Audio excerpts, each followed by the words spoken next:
तो आज हम कवर करने वाले हैं 10 डज़न का एपिसोड नंबर 2। अगर आपको ये वीडियो थोड़ी सी भी पसंद आती है तो चैनल को सब्सक्राइब करना ना भूलें। तो चलिए इस वीडियो को शुरू करते हैं। मोमो ओकुन का नाम सुन के कहती है कि तुम झूठ बोल रहे हो, ये तुम्हारा नाम नहीं हो सकता। लड़का बोलता है तुम्हें पसंद हो चाहे ना हो, मेरा नाम केन टकाकुरा ही है। और मोमो ये एक्सेप्ट करने से मना कर देती है और बच्चों की तरह नाटक करने लगती है। तब हम देखते हैं मोमो का ध्यान उससे भटक जाता है और टर्बो ग्रैनी उस लड़के पर हावी होने लगती है। टर्बो ग्रैनी कहती है कि मुझे अपना बनाना दे दो। तो मोमो अपने पावर का यूज करती है और उसको दूर फेंक देती है, जिससे कैन अपने नॉर्मल फॉर्म में आ जाता है। फिर मोमो एक रूल बनाती है जिस रूल के हिसाब से कैन को अपना रियल नाम यूज नहीं करना है, क्योंकि उसको रहस्यमय चीजें पसंद है। इसीलिए मोमो उसको एक नया नाम देती है जो कि ओकारून होता है। कैन भी आखिर में अपने नाम को एक्सेप्ट कर लेता है। फिर मोमो उससे कहती है लगता है तुम्हें ओकारून नाम कुछ ज्यादा ही पसंद आ गया। मोमो उसे चिढ़ाते हुए कहती है मुझे अपना चेहरा तो देखने दो, देखो तुम कितने खुश लग रहे हो, लगता है तुम्हें सच में ये नाम बहुत पसंद आया। तब हम देखते हैं सुबह हो जाती है। मोमो ओकारून से कहती है कि अब सुबह हो गई है तो टर्बो ग्रैनी तुम पर हावी नहीं होगी, क्योंकि भूत रात में ही हावी होते हैं। मोमो ओकारून को कहती है कि चलो मेरे घर चलो, क्योंकि अभी तुम्हारी हालत ठीक नहीं है और तुम भूत से भी ज्यादा खतरनाक दिख रहे हो। फिर वो दोनों मोमो के घर पहुंच जाते हैं। मोमो उससे कहती है कि जरा ध्यान से रहना, क्योंकि मेरी ग्रैंडमा को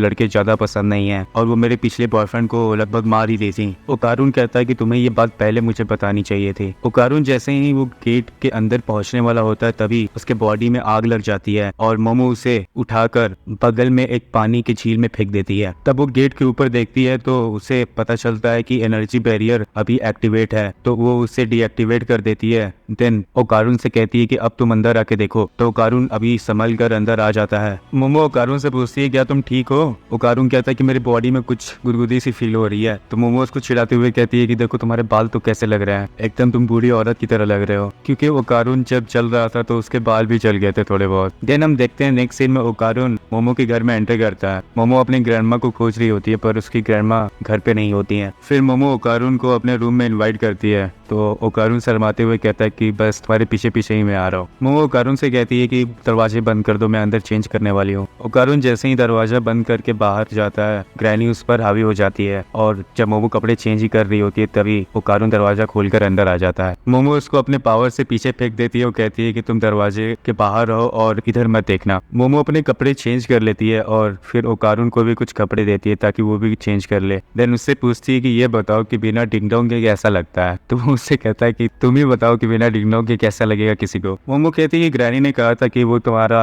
डिंगडोंग ले चुकी है, तो एक बार चेक करके देखा जाए कि वो सच में है या नहीं है। तो ओकारून चेक करता है पर वहाँ पे कुछ नहीं होता है। तो मोमो उसे चिढ़ाते हुए कहती है कि वहाँ पे कुछ नहीं है, ये बताओ कैसा लग रहा है कि वहाँ पे अभी तुम्हारे पास कुछ है नहीं। और उसे कहती है कि तुम मेरे को अपना दिखाओ कि कैसा होता है बिना डिंगडोंग के। ओकारून मना कर देता है कि मैं नहीं दिखाने वाला तुमको। फिर कुछ देर बाद ओकारून निगेटिव बातें करने लगता है, मैं तुमसे इसलिए बात करने के लिए आया क्योंकि मेरे पास कोई दोस्त नहीं थे और वगैरह वगैरह कहता है। तो मोमो उससे कहती है कि तुम चूतिया हो, इसीलिए तुम्हारे पास कोई दोस्त नहीं है क्योंकि तुम निगेटिव बातें करते रहते हो। तो ओकारून भी उसे बिच कहता है और दोनों लड़ने लगते हैं। देन उनको सुनाई देता है कि नीचे का दरवाजे का बेल रिंग करने लगता है। तो ओकारून कहता है कि सर मुझे यहाँ होना चाहिए, क्या पता तुम्हारी ग्रैंडमा आई हो। मोमो से चुप कराती है और कहती है उससे कि ये दरवाजा कोई इंसान यूज नहीं करता। मोमो उससे बताती है कि बहुत पहले मेरी ग्रैंडमा ने मुझे बताया था कि यहाँ डोर बेल रिंग्स हैं, एक इंसानों के लिए और दूसरी इविल स्पिरिट्स के लिए। तो ये इंसानों वाली नहीं है, ये इविल स्पिरिट वाली है। देन उसे याद आता है कि उसने टेलिस्मेंट वो बैरियर पे लगाया ही नहीं था। मोमो उससे कहती है कि मैं अभी टेलिस्मेंट जाकर बैरियर पे लगा दूंगी, देन वो तुम्हारी तरह ही जल जाएगा। तो ओकारून भी उससे कहता है इससे तो मैं भी जलने लगूंगा। ओकारून कहता है कि मैं बाहर चला जाऊंगा तब उससे लगाना। तभी वो बाहर आते हैं और देखते हैं काला सा बादल है और उनके घर के चारों तरफ एक बैरियर सा बन चुका है और वो दोनों वहाँ पर फंस चुके होते हैं। मोमो कहती है मैं जाकर टेलिस्मेंट तुरंत ही लगा देती हूँ, तब इससे शायद ये बैरियर खत्म हो जाए। और वो बैरियर ऐसा बना होता है क्योंकि वो आधा गेट के इधर होता है और आधा गेट के उस साइड होता है। ओकारून कहता है कि अगर तुमने अभी बैरियर लगा दिया तो मैं तो अंदर ही फ्राई बन जाऊंगा, तो जैसे ही मैं बाहर जाऊंगा तब तुम इसको लगाना। तभी हम देखते हैं मोमो के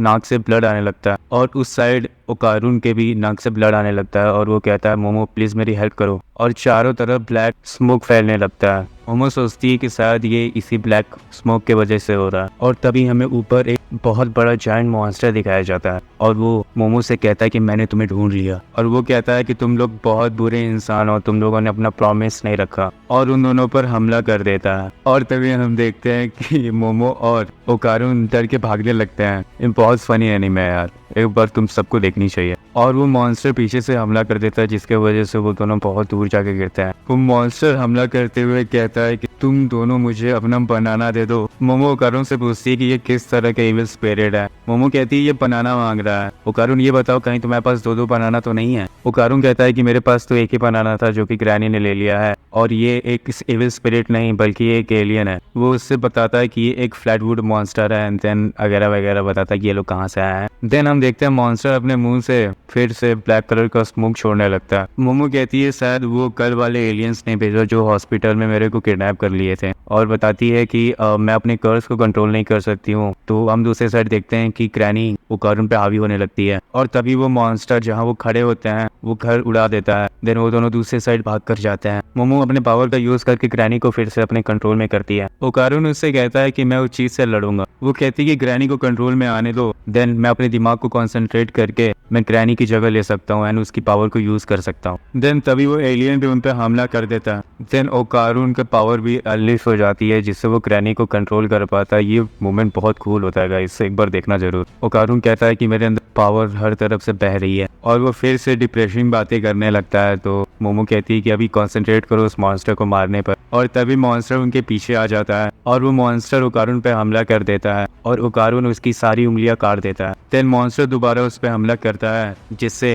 ओकारुन की पावर चली जाती है। ओकारुन बहुत कमजोर हो चुका था, जिससे वो दोबारा ग्रैनी की पावर यूज नहीं कर पाता। ओकारुन मोमो से पूछता है कि आखिर बताओ इसको कैसे हरा है, तुम्हारे पास कोई आइडिया है।